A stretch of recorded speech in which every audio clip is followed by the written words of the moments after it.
नमस्कार विद्यार्थियों। आज हम लोग तृतीय पाठ सूक्ति सुधा।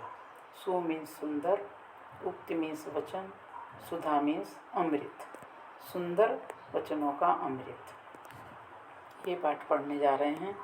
सूक्तया नाम सुवचनानि, सूक्तियों का अर्थ है सुंदर वचन। सूक्ति नाम पठनेन वाक् चातुर्यम वर्धते, सूक्तियों को पढ़ने से अपनी वाणी में प्रभाव उत्पन्न होता है। सूक्ति नाम प्रयोग लेखने भाषणे च प्रभावम जनयति, और सूक्तियों का प्रयोग लेखन कार्य में, भाषण में प्रभाव उत्पन्न करता है, अर्थात हमारा लेखन कार्य और भाषण दोनों भी प्रभावशाली बन जाते हैं। उक्तम एव, कहा गया है, खिन्नम चापि सुभाषितेन रमते स्वीयं मनः सर्वदा, श्रुत्वा अन्यस्य सुभाषितं खलु मनः श्रोतुं पुनर्वाञ्छति, अज्ञान ज्ञानवतो अपि अनेन हि वशीकर्तुं समर्थो भवेत्, कर्तव्यो हि सुभाषितस्य मनुजैः आवश्यकः संग्रहः। खिन्नम चापि, मनुष्य यदि खिन्न है और फिर भी वो सूक्तियों के द्वारा हमेशा अपने मन को आनंदित कर सकता है, अर्थात सुभाषितों को पढ़ करके दुखी मन भी प्रसन्न हो जाता है। श्रुत्वा अन्यस्य सुभाषितम खलु मनः श्रोतुम पुनर्वांछति, और दूसरों के सुभाषितों को सुन करके मन श्रोतुम में सुनने के लिए फिर से इच्छा करता है। अज्ञान ज्ञानवतो अपि अनेन ही वशीकर्तुं समर्थो भवेत्, अज्ञानी और ज्ञानवान दोनों भी सूक्तियों के द्वारा उनको वश में किया जा सकता है, अर्थात सूक्तियाँ अज्ञानी को भी और ज्ञानवान को भी वश में करने में समर्थ होती हैं।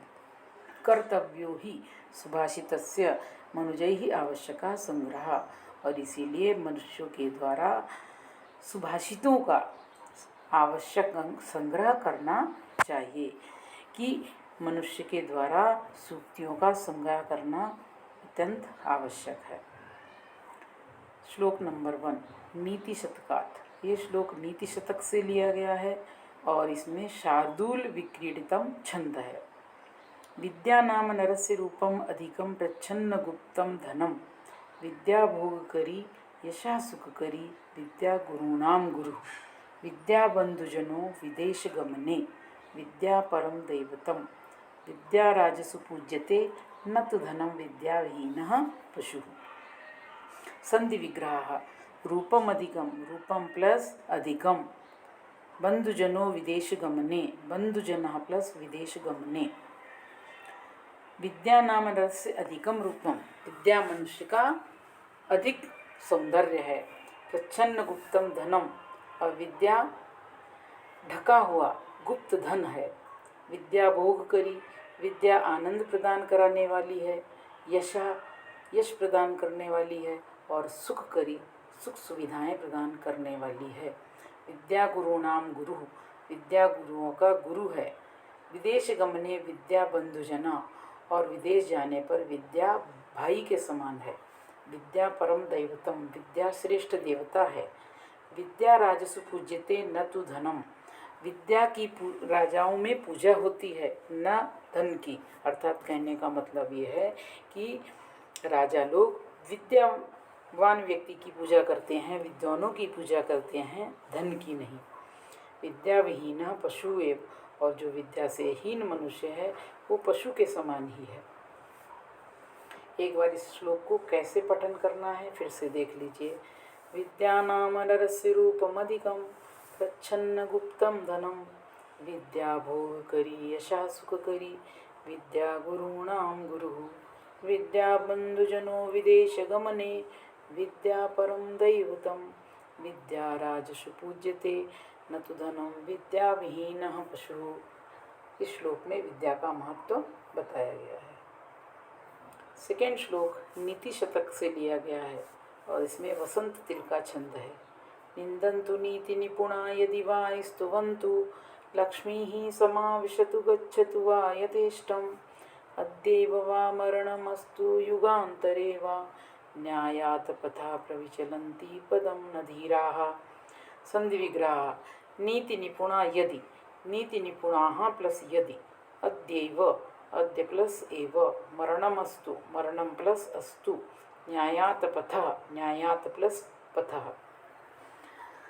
Pros order. यद्यपि नीति निपुणाः निंदन्तु स्तुवन्तु वा, कि यदि नीति निपुण लोग अर्थात जो नीति में बहुत ही विद्वान हैं, निपुण हैं, कुशल हैं, वो लोग निंदन्तु निंदा करें अर्थात बुराई करें, वा स्तुवन्तु अथवा प्रशंसा करें। लक्ष्मी ही समाविशतु यथेष्टम गच्छतु वा, और लक्ष्मी यथेष्टम इच्छापूर्वक, समाविशतु मीन्स रहे, पास में रुके, गच्छतु वा या चली जाए। मरणम अद्य एव अस्तु युगांतरे वा, और मृत्यु आज ही हो जाए या फिर युगांतरे वा, या फिर युगांतर में हो, कई युगों के बाद हो। तथापि धीराः न्यायात पथः पदम न प्रविचलन्ति, फिर भी जो धैर्यवान लोग हैं वो न्याय के पथ से कभी भी अपना पग नहीं डगमगाते हैं, अर्थात वो न्याय के पथ से अपने कदमों को डगमगाने नहीं देते हैं। नेक्स्ट श्लोक पंचतंत्र से लिया गया है, इसमें अनुष्टुप छंद है। आत्मनो मुखदोषेण बध्यन्ते शुकसारिकाः, बकास्तत्र न बध्यन्ते मौनम सर्वार्थ साधनम। संधि विग्रह। आत्मनो मुखदोषेण, आत्मनः प्लस मुखदोषेण, बकास्तत्र, बकाः प्लस तत्र। अन्वयः। शुकसारिकाः आत्मनः मुखदोषेण बध्यन्ते। शुक मीन्स पोपट, सारिका मीन्स मैना। तोता और मैना आत्मनः मुखदोषेण, अपने मुख के दोष की वजह से अर्थात अत्यधिक बोलने की वजह से पिंजरे में बांध दिए जाते हैं, बंद किए जाते हैं।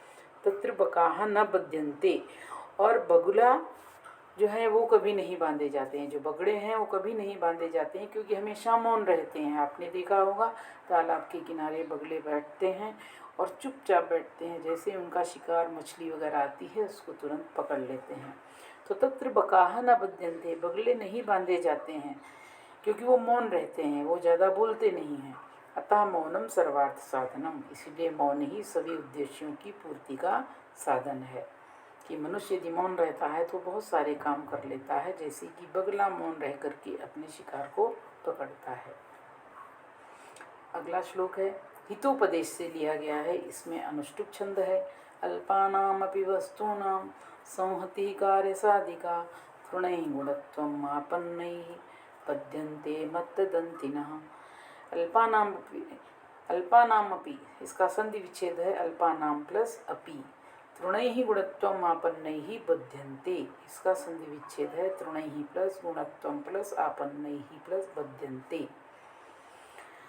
अल्पानाम वस्तूनाम अपि संहति कार्य साधिका विद्यते, छोटी छोटी वस्तुओं का संग्रह भी कार्य को सिद्ध कराने वाली होती है। कि छोटी छोटी वस्तुओं का यदि संग्रह करते हैं तो उससे भी कार्यों की सिद्धि होती है। यूनिटी इज स्ट्रेंथ, एकता ही शक्ति है। कैसे?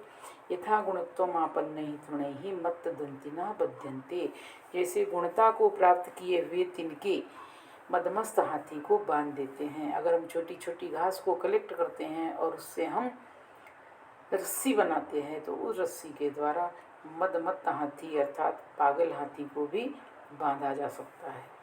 तो यही इसमें कहा गया है कि छोटी छोटी वस्तुओं का संग्रह भी कार्य को सिद्ध कराने वाला होता है। छोटे छोटे तिनके भी गुणता को प्राप्त करके मदमस्त हाथी को बांध देते हैं। अगला श्लोक हास्योक्ति, ये हास्य युक्त वचन है, इसमें भी अनुष्टुप छंद है। घटम विन्द्यात पटम छिन्द्यात कुर्याद रासवरोहणम, येन केन प्रकारेण प्रसिद्धा पुरुषो भवेत्। संधि विग्रह। कुर्याद रासवरोहणम, कुर्यात प्लस रासवरोहणम, पुरुषो भवेत्, पुरुषा प्लस भवेत्।